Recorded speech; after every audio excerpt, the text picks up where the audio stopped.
نحمده ونصلي ونسلم على رسوله الكريم اما بعد اعوذ بالله من الشيطان الرجيم بسم الله الرحمن الرحيم انما يريد الله ليذهب عنكم الرجس اهل البيت ويطهركم تطهيرا۔ معزز ناظرین، آپ دیکھ رہے ہیں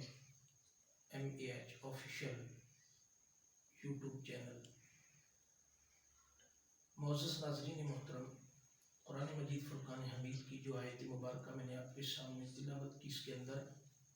اللہ رب العزت نے حضور علیہ السلام کی اہل بیت کی طہارت کا ذکر کیا۔ آج 21 رمضان المبارک اور پہلی تاکرات بھی ہے، اور حضرت علی کرم اللہ وجہ الکریم کا یوم شہادت بھی ہے۔ رمضان المبارک اپنے اندر بہت ساری برکتیں، رحمتیں سمیٹے ہوئے آیا ہے، اور انسان کے قلوب و اذہان کو اپنی برکتوں سے مستفیض کر رہا۔ وہاں رمضان المبارک کے اندر حضرت علی کرم اللہ وجہ الکریم کی 21 رمضان المبارک کو شہادت کی نسبت بھی موجود ہے۔ حضرت علی کرم اللہ وجہ الکریم آقا علیہ السلام کے داماد بھی ہیں، اور سیدہ فاطمہ الزہرا سلام اللہ علیہا کے شوہر پاک بھی ہیں۔ حاضرین محترم، حضرت علی کرم اللہ وجہ الکریم، آپ کو یہ اعزاز حاصل ہے کہ آپ مولود کعبہ بھی ہیں، یعنی کہ کعبہ شریف کے اندر آپ کی ولادت باسعادت بھی ہوئی، یہ اعزاز بھی آپ کو حاصل ہے۔ دوسرا اعزاز حضرت علی کرم اللہ وجہ الکریم کو من کنت مولا فہذا علی مولا کا بھی آپ کا اعزاز ہے۔ خم غدیر کے مقام پر آقا علیہ السلام نے امامت اور ولایت کا منصب بھی عطا فرمایا۔ تیسرا منصب انا مدینۃ العلم و علی بابھا کا بھی آپ کے پاس موجود ہے۔ حضرت علی کرم اللہ وجہ الکریم کی ذات پاک، جو آپ کے پاس منصب ہے ولایت کا، کائنات کے اندر کوئی ولی اس وقت تک ولی نہیں ہو سکتا جب تک وہ آپ کی ولایت کو تسلیم نہ کرے، اور اس دروازہ سے نبوت، رسالت، آقا دو جہاں صلی اللہ تعالیٰ علیہ وسلم کی ذات تک نہ پہنچے، اس وقت تک اس کو امامت اور ولایت کی خیرات نہیں مل سکتی۔ علم مصطفیٰ صلی اللہ تعالیٰ علیہ وسلم تک بھی اگر اس نے پہنچنا ہے تو دروازہ حضرت علی رضی اللہ تعالیٰ عنہ کا گزر کر آپ کو آنا پڑے گا۔ دوسری بات، حضرت علی کرم اللہ وجہ الکریم کی محبت وہ مومن اور منافق کے درمیان فرق کی بھی ایک علامت ہے۔ مومن کے سامنے حضرت علی کرم اللہ وجہ الکریم کا نام اور ذکر کیا جائے، نام لیا جائے تو دل باغ باغ ہو جاتا ہے، خوش ہو جاتا ہے، اور منافق چڑھنے لگتا ہے۔ منافق جو ہے وہ حضرت علی کرم اللہ وجہ الکریم کے دل نام سے اس کا دل گھٹنے لگتا ہے، وہ کمزوری محسوس کرتا ہے۔ ام المومنین حضرت عائشہ صدیقہ رضی اللہ تعالی عنہا فرماتی ہیں، ایک دفعہ اپنے گھر میں تشریف فرما تھی۔ اس حدیث پاک کو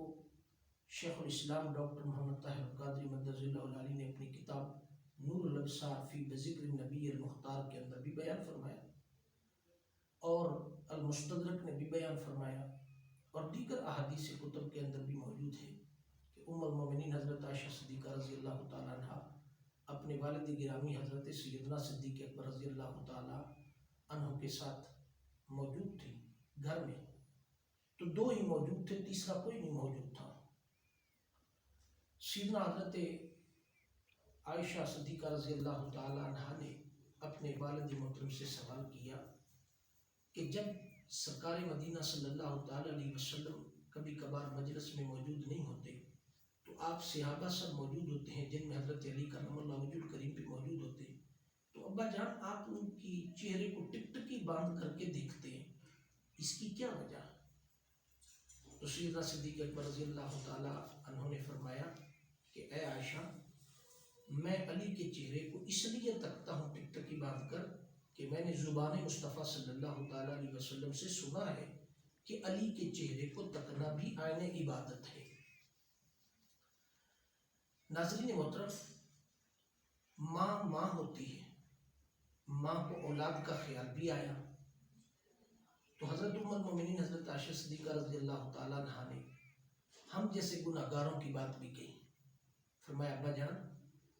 آپ تو بظاہر سامنے بیٹھ کر کے حضرت علی کے چہرے کو تکتے ہیں تو عبادت ہوگی، کیا آقا علیہ السلام نے ان کے لیے بھی کچھ ارشاد فرمایا ہے جو ہمارے بعد آئیں گے جنہوں نے حضرت علی کو تکا نہیں ہوگا، ان کے لیے بھی کچھ ارشاد فرمایا؟ تو حضرت سیدنا صدیق اکبر رضی اللہ تعالیٰ نے فرمایا کہ اے عائشہ، ہاں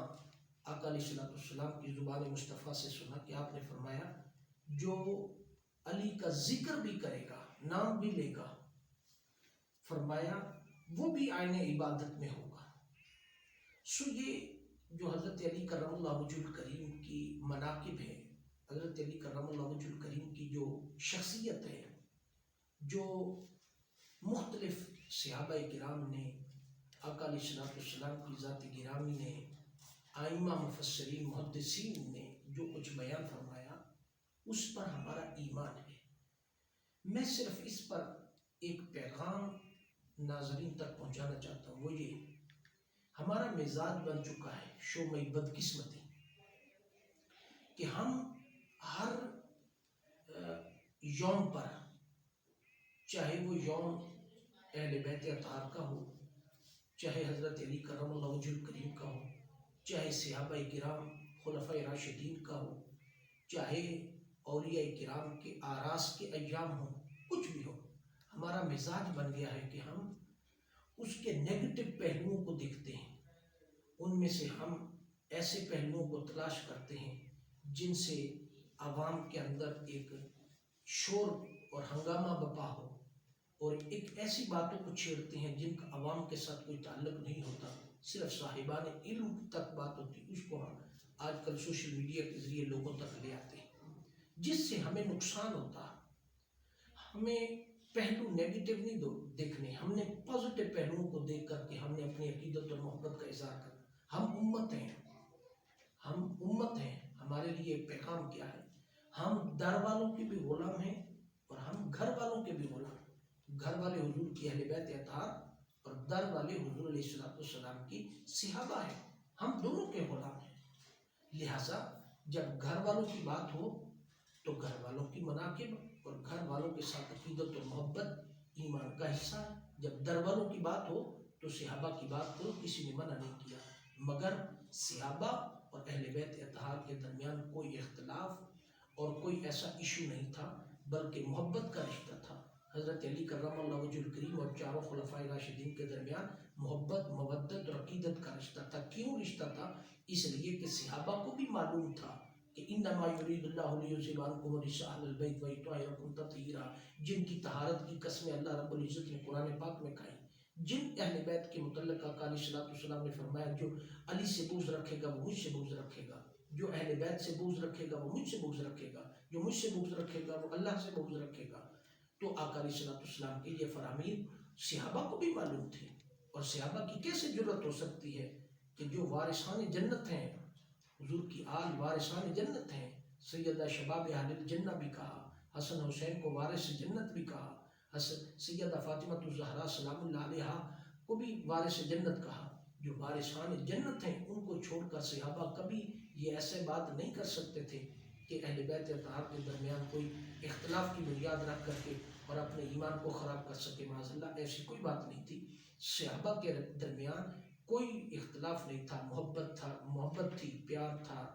ایک مودت کا رشتہ تھا۔ یہ آج ہم نے صرف اپنے مفادات کی خاطر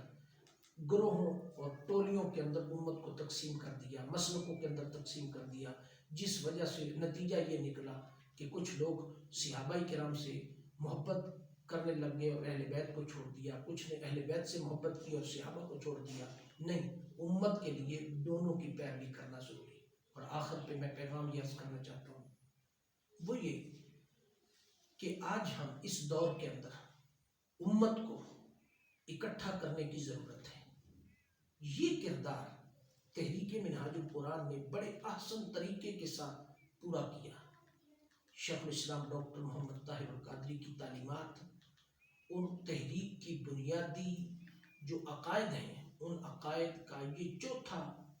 تیسرا عنصر ہے محبت اللہ، محبت الرسول، محبت اہل بیت،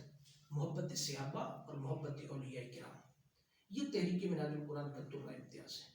آؤ مل کر کے ہم اہل بیت اطہار، بالخصوص مولا کائنات حضرت علی کرم اللہ وجہ الکریم کی بارگاہ میں اپنے عقیدت اور محبت کے پھول نچھاور کر کے ہم بھی اس دنیا کے اندر اہل بیت کی محبت والوں میں اپنا نام لکھوا کر کے ان وارثان جنت کے سامنے اپنے آپ کو سرخرو کر سکیں، تاکہ قیامت کے دن جب ہم اہل بیت اطہار کی بارگاہ میں پیش ہوں تو ہمارے پاس اہل بیت کی محبت کا کوئی ایسا پہلو موجود ہو جس سے ہم کہہ سکیں کہ یا اہل بیت اطہار یا حضرت علی، ہم آپ کی محبت اور عقیدت رکھنے والے تھے. آؤ ہم سب مل کر کے آپ کی شہادت کے اس یوم پر اس محبت کا اظہار کریں کہ کسی شخص کا دل نہ دکھے، اور سب مل کر کے حضرت علی کرم اللہ وجہ الکریم کی بارگاہ میں نذرانہ عقیدت پیش کریں. اللہ رب العزت کی بارگاہ میں دعا ہے کہ اللہ پاک ہمیں عمل کی توفیق عطا فرمائے اور اس راستے پر چلنے کی توفیق عطا فرمائے، محبت کی خیرات اللہ پاک عطا فرمائے، اور حضرت علی کرم اللہ وجہ الکریم کے صدقے سے اللہ پاک ہماری خطاؤں کو معاف فرمائے اور رمضان المبارک کی رحمتوں کو سمیٹنے کی توفیق عطا فرمائے. بہت شکریہ. السلام علیکم ورحمۃ اللہ وبرکاتہ.